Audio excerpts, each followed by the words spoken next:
Hey lovelies, Lala here. Today I thought I would share with you all my Lattafa collection. These are just Lattafas. I'm not including any of the sister brands that I have. And that being said, I will get right into it since I have between 25 and 30 perfumes. I'm not going to go too in depth. I'm just going to give a quick description and show the bottle. So the first one that I have is Yara Original, which also is known as Yara Pink. This is vanilla, creamy, kind of fruity perfume. It does remind me of the color pink. It does not smell like a strawberry milkshake to me, just because the fruits are kind of indistinguishable in this one to me. But it's really easy to wear and it's pretty popular. The next one that I have is Yara Moi, and this is also sometimes called Yara White. This one is kind of a floral, caramely patchouli. It's another one that's really easy to wear. It's kind of powdery. I don't think this one is very popular, but I think this one is the most elevated of the four that I own in the Yara line. The next one that I have, and hopefully I don't have a bunch of stuff tumble down at me, is Yara 2. This is like coconut, jasmine, and mango. It reminds me of Alien Goddess if it had a mango note. This one also tends to be very powdery. And finally, in the Yara line, I have Yara Candy. This is strawberry fizz candy and vanilla with a little bit of sandalwood. This is a compliment getter. Even my husband compliments this when I wear it, and he doesn't typically compliment my fragrances. It does smell slightly synthetic, and it's very, very sweet. The synthetic smell comes from that strawberry fizz candy, and I'm okay with it just because, something like strawberry candy isn't anything we find in nature, so there's not really a way to make that smell natural. The next one that I have this is Bade'e Al Oud, Oud for Glory. This is just oud to me. I haven't really messed around too much with this perfume or experimented with it. I just really like the bottles in this line, so I went ahead and I bought all three, and for whatever reason, I'm still holding on to this one, even though I know that it's not really for me. The next one that I have is Bade'e Al Oud Honor and Glory. This one is like pineapple, creme brulee, and I believe it has turmeric in it, and vanilla and sandalwood. This one is really unique and pretty. However, I cannot wear it. It doesn't smell quite right on me. I've tried layering it with other perfumes and just mistakes were made.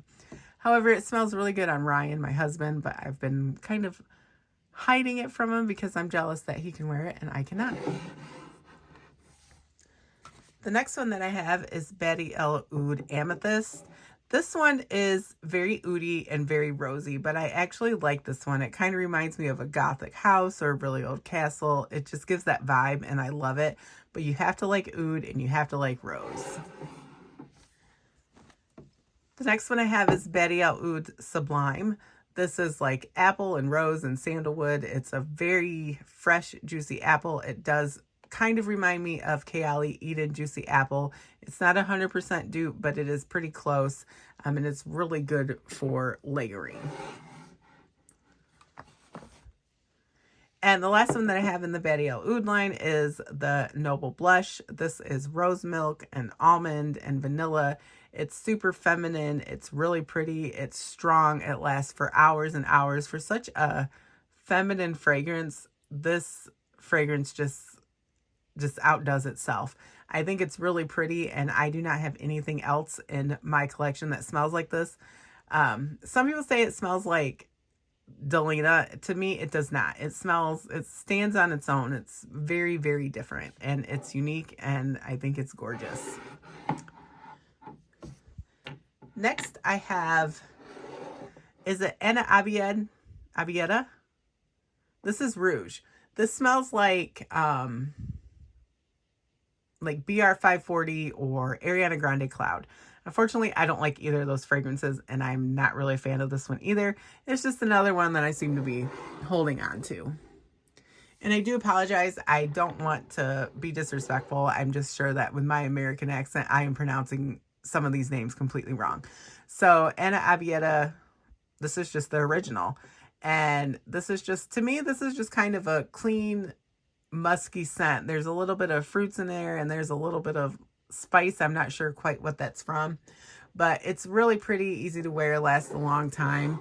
I like to wear it with like my musky lotions and body sprays. It smells really good together.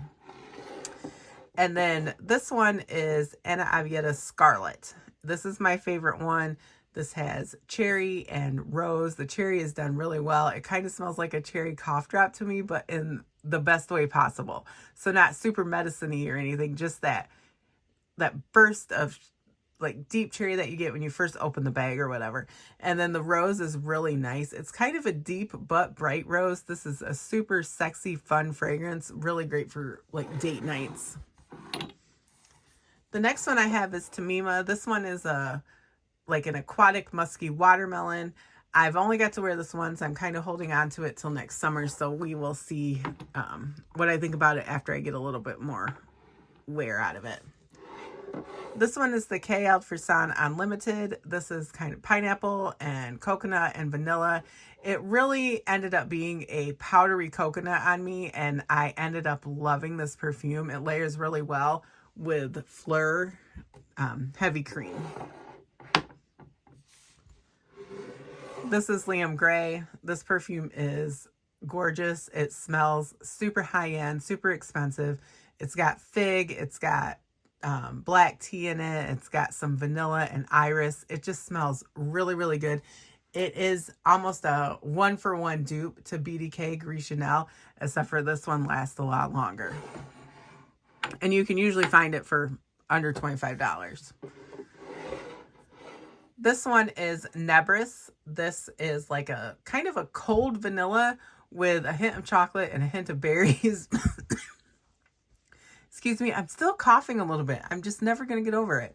So it smells really, really similar to Billie Eilish one, except for this one is cheaper and it lasts longer.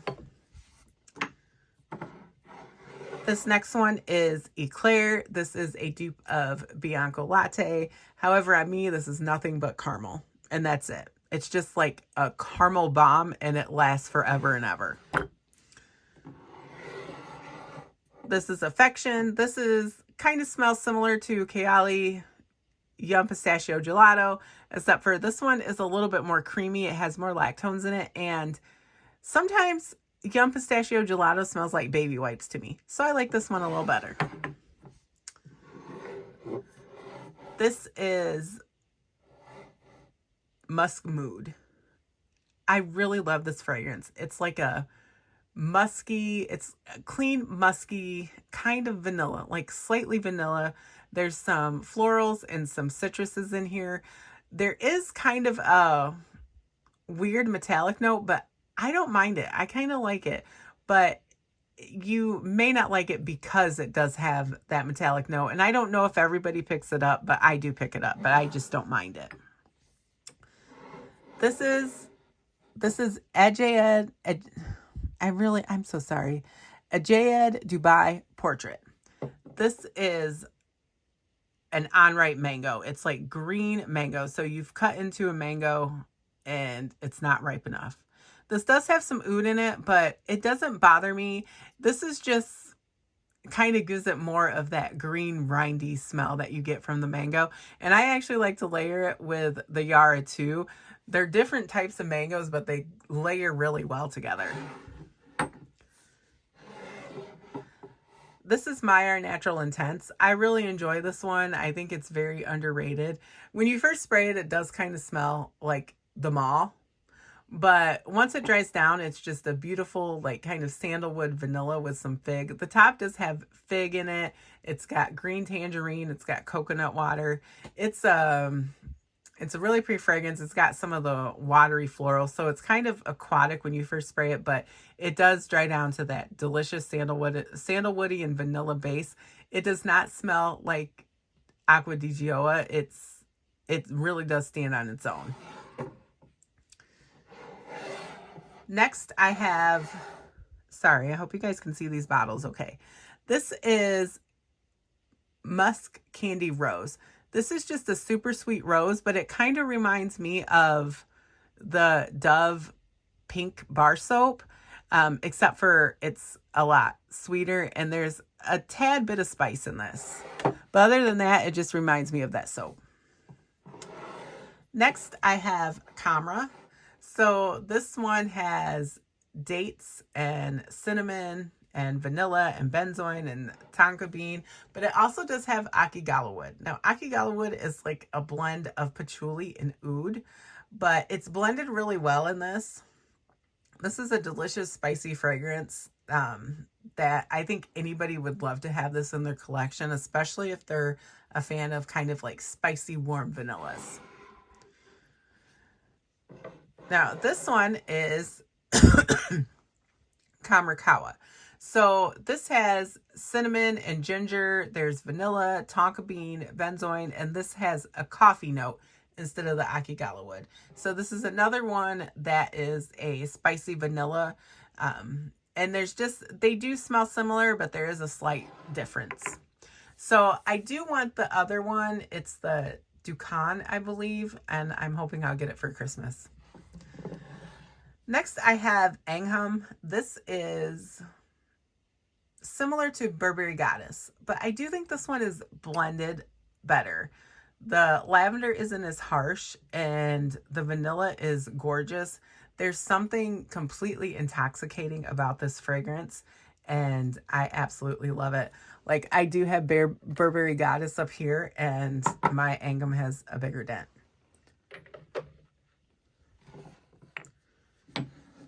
Then I have Teriyaki.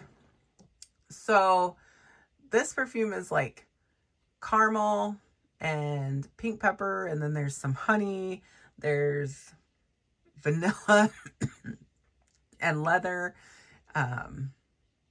Maybe there's some benzoin in it. I can't remember specifically, but it is very unique. It's very sweet, and it's a really lovely fragrance.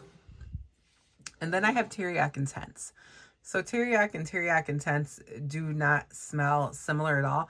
The only thing I will say is these have to be worn on skin. So you would need to get, like, if you're not okay blind buying a full bottle, you would have to see if you could find a decant somewhere. But this one has plum liquor and cinnamon, and there's some, like, is it benzoin that's in here? I can't remember, but it ends up being just kind of like this kind of dense, spicy, boozy fragrance. And some people say it reminds them a little bit of like Camera, or it could be a flanker for it. And I can definitely see that.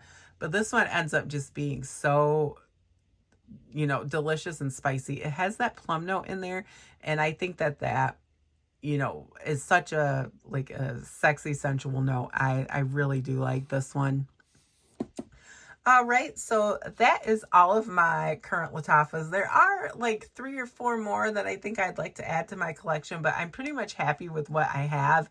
So I'm not in any hurry to get more. I do appreciate you listening to me chat about fragrances. I hope that you have a lovely week and that your weekend coming up is brilliant. And I will chat with you in the next one.